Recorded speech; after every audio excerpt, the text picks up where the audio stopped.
السلام علیکم ورحمۃ اللہ وبرکاتہ۔ محترم دوستو، ایک مشہور واقعہ کتابوں میں یہ لکھا ہے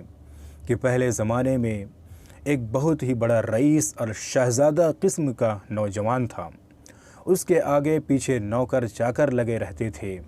اور اس کی زندگی بڑی عیش و عشرت کے ساتھ اور بڑے ہی شوق کے ساتھ وہ گزارتا تھا۔ ایک رات جب وہ راستے سے جا رہا تھا تو اس کے کان میں قرآن مجید کی یہ آیتیں سنائی دی، افحسبتم انما خلقناکم عبثا وانکم الینا لا ترجعون، جس کا ترجمہ یہ ہے کہ کیا تم یہ گمان کرتے ہو کہ تم یوں ہی بیکار پیدا کیے گئے ہو اور تم ہمارے طرف لوٹائے نہیں جاؤ گے۔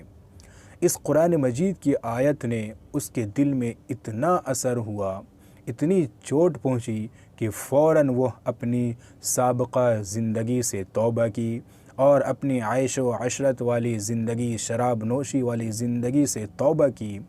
اور فوراً ایک پھٹے پرانے کپڑے اور بوری کو لے کر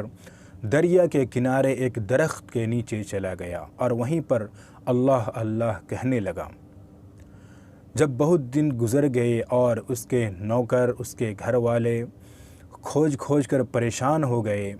تو آخر کار جب اس کا پتہ لگا کہ فلاں شہزادہ دریا کے کنارے بیٹھ کر تسبیحات میں مشغول ہے،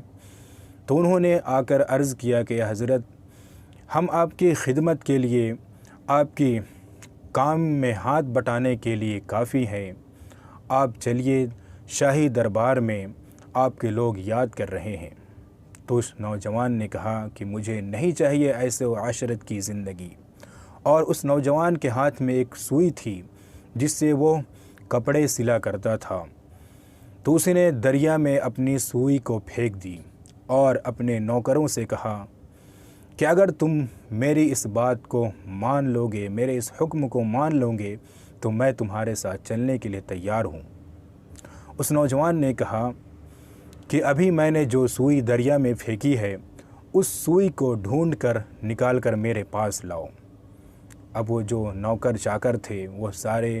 تعجب سے کہنے لگے کہ حضرت، یہ سوئی تو ہم ڈھونڈ نہیں سکتے کیونکہ اتنا پانی ہے اور پانی میں ایک چھوٹی سی سوئی کو تلاش کرنا بڑی ہی مشکل ہے۔ تو اس نوجوان نے اللہ رب العزت سے دعا کی کہ اللہ رب العزت اس سوئی کو میرے حوالے کر دے۔ تو فوراً ایک مچھلی اس سوئی کو اپنے منہ میں لے کر دریا کے کنارے آتی ہے اور پھر وہ نوجوان اس سوئی کو لے کر کہتا ہے کہ دیکھو، یہ ہے اصل حکومت،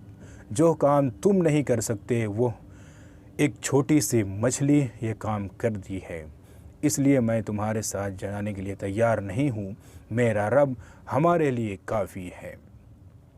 یقیناً دوستو، جو شخص اللہ کے لیے ہو جاتا ہے، اللہ رب العزت اس کے لیے ہو جاتے ہیں اور تمام چیزیں اس کی خدمت میں لگا دیتے ہیں۔ اللہ رب العزت ہم تمام کو ایسی زندگی گزارنے کی توفیق عطا فرمائے، آمین۔